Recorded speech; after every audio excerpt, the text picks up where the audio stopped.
Let's continue our spring study of the birches in southern and central New England here. I concentrated a lot on black birch, and 3 other birches were mentioned as well in part 1. The paper birch, gray birch, and yellow birch were all visible at the Sprague Land Preserve and the Atkinson Family Preserve in New London County, Connecticut. We've come about 80 miles further north than the Sprague Land Preserve. We're right near Worcester, Massachusetts.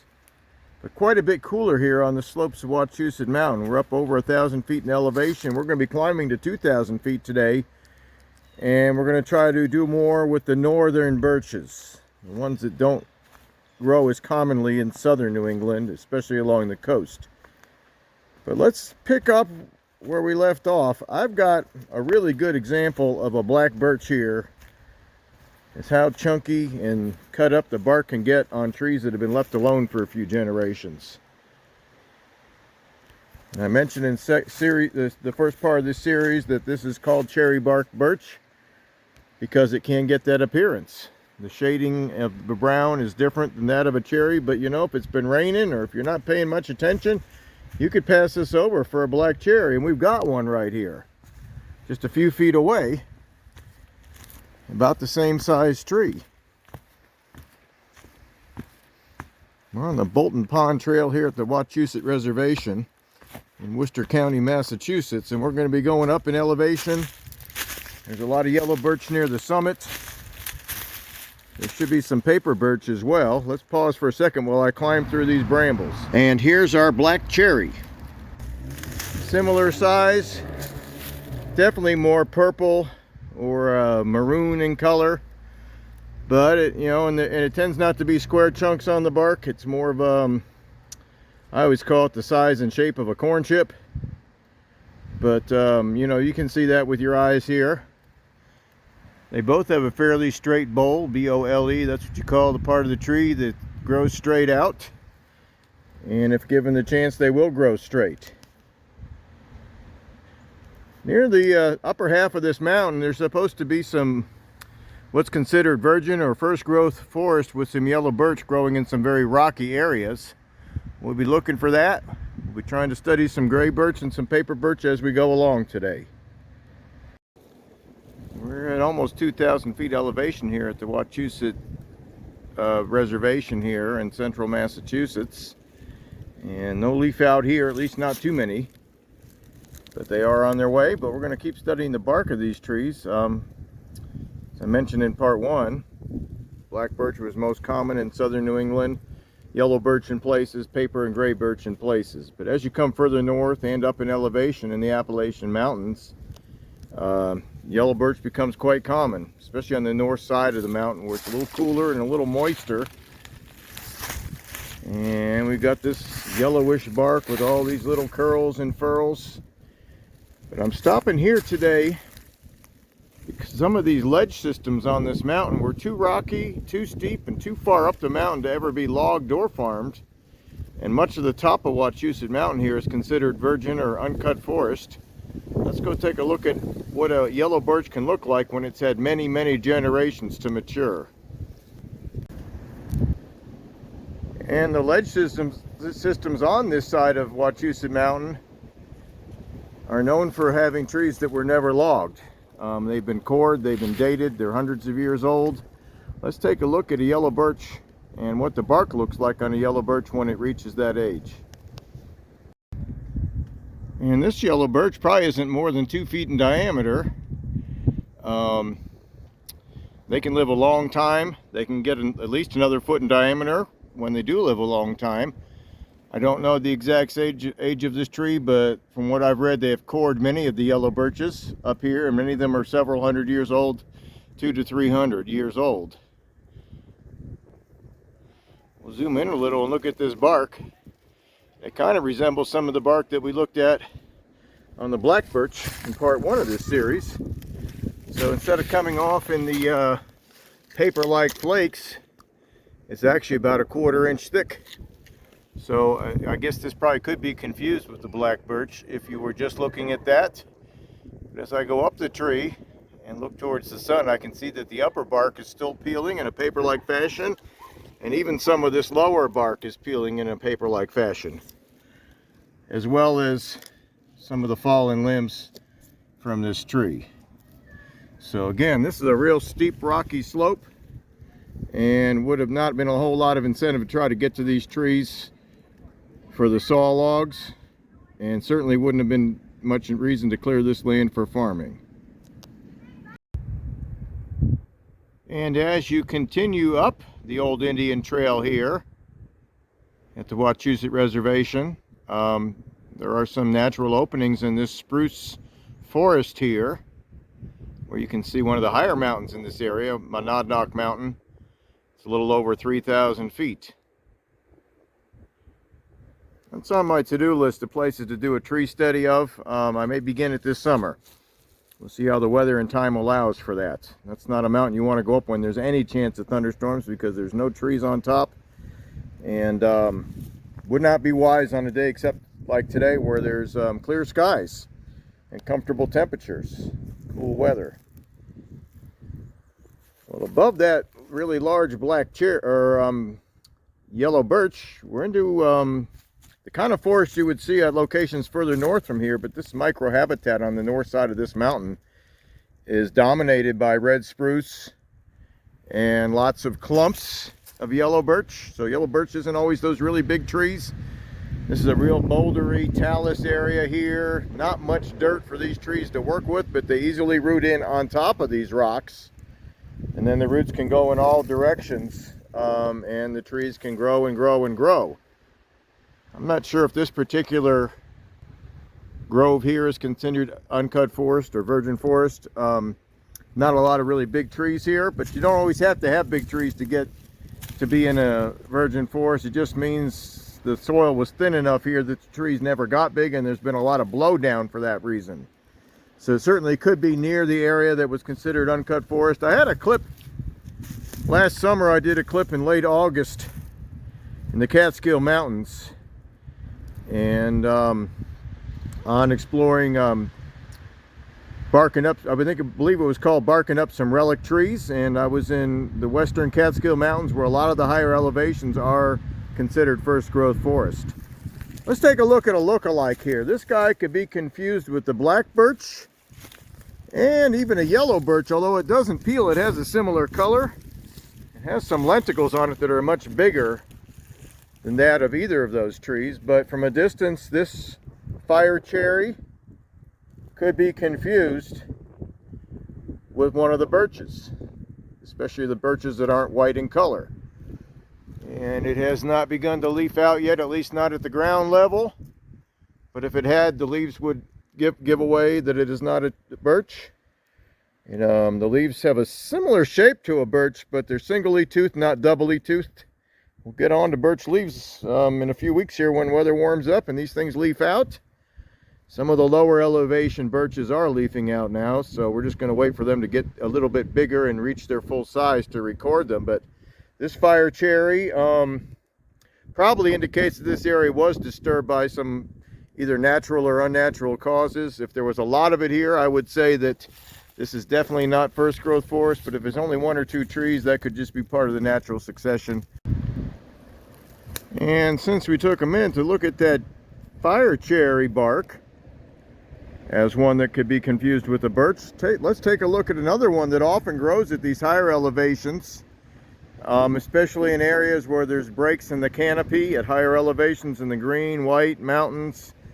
I've seen it in Pennsylvania on some of the boulder fields where there's full sun. And it's definitely more common as you go north. It's actually found in North Carolina and western Virginia and eastern Tennessee at the highest elevations. And that's our mountain ash.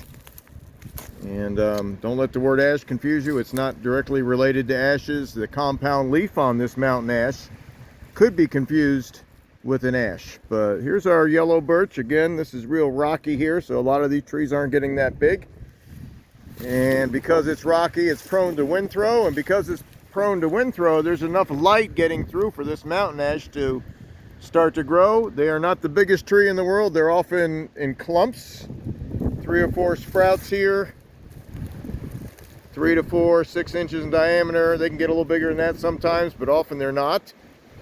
To the point where I would probably put it in the understory category. I haven't added that to this channel yet, but it's on my to-do list. This guy's just starting to break bud in the second week of May here. Some of the mountain ash saplings at the bottom of this mountain actually had started to leaf out, but this is a little cooler at this elevation here. So this bark on this mountain ash has the lenticels that a birch has, but they're almost oval, and they're only maybe twice as long as they are wide. So as you're hiking through these woods, and you start seeing a tree with lenticels, if they're not very wide, and they're almost round in places, then you're looking at possibly a mountain ash. These have incredibly purple buds, and the buds have already broken open on this tree. But while they're still intact, they have an incredible purple color that makes it easy to identify in the wintertime as well. And they're quite a bit larger than the buds on the birch trees. And the branching on these mountain ashes as well. There's less branches. The leaves are much bigger than that of any of the birches. So when you have trees with really big leaves, the compound leaves, there's less branches because of that. The ashes, I did the Kentucky coffee tree a couple of years ago, and that's a perfect example of having huge compound leaves that are less in number because of that. Let's continue on this Wachusett Mountain reservation. I'm hoping to find some more paper birch and gray birch to record while I'm up here today. We'll take a look on the south side of the mountain, see what's available for view over there. And let's take a look at some paper birch from below here.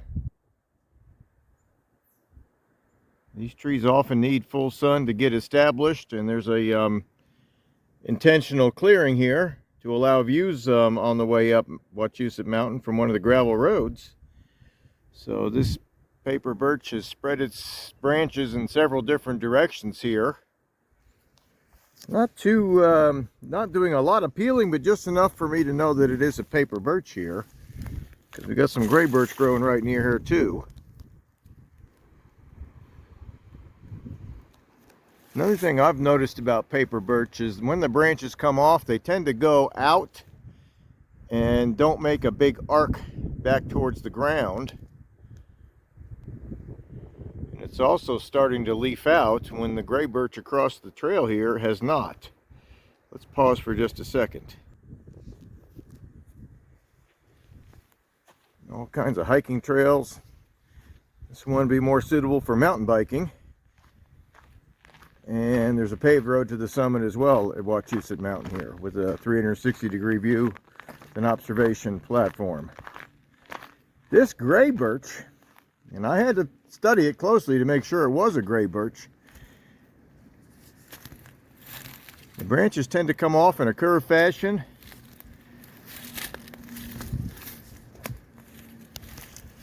The branches tend to be a little darker when they emerge from the tree. There's very little or no peeling.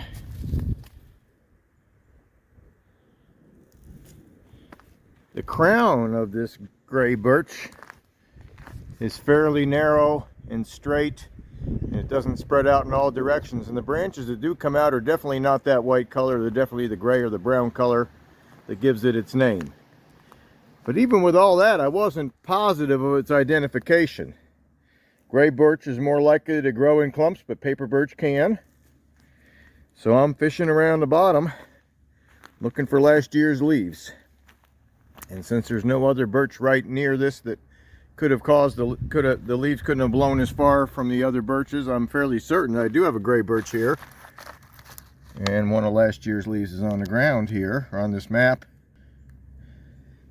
And it's more of a triangular shaped leaf with a point and very doubly serrated edge with that big tooth, another big tooth, and a bunch of little teeth in between. So the leaves on the gray birch we're going to study in a few weeks here, but they're definitely unique. If you have any doubt about if it's a white colored birch, if it's gray birch or paper birch, and you can get the leaves, that's a giveaway. But often this branching pattern is a giveaway as well, and the gray birch just don't get as big.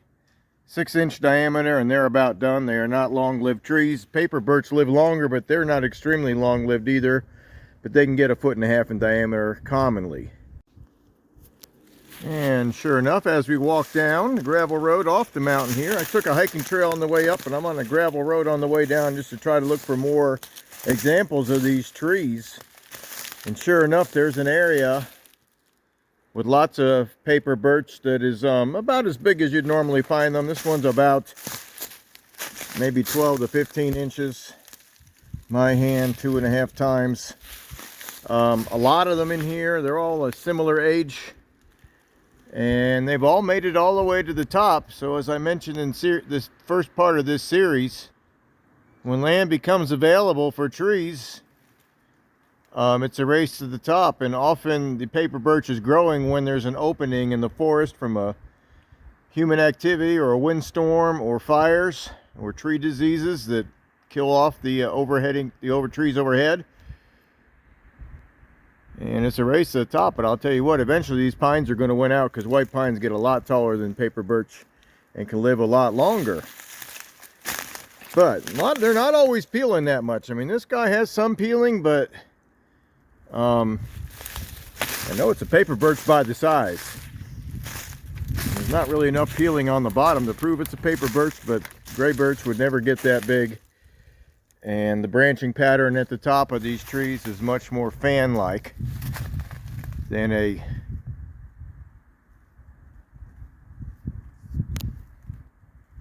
gray birch would ever get. So there's a lot of ways to learn your trees, to learn your birches. I don't believe I'm going to have a chance to get to some of the higher elevation paper birch this spring and early summer, but there's places where the paper birches up high look a lot different. And to the point where some botanists are considering it a different species, or at least a subspecies. That might have to wait for another time, but this pine stand is basically a place where the birches and the pines came in. And right now the pines are winning the race, but eventually these beech trees and the yellow maple that's growing in here as well, yellow birch, will be the final product of this forest as it goes through succession. Here's the yellow birch right here coming in. So we're going to put the wraps on this second part of this series on the birches. And we concentrated today mostly on yellow birch, gray birch, and paper birch. And part one was some of the above, but mostly black birch. We're going to do a part 3 in a few weeks when the leaf out is complete. And then we'll wrap up this spring and early summer series on the birches.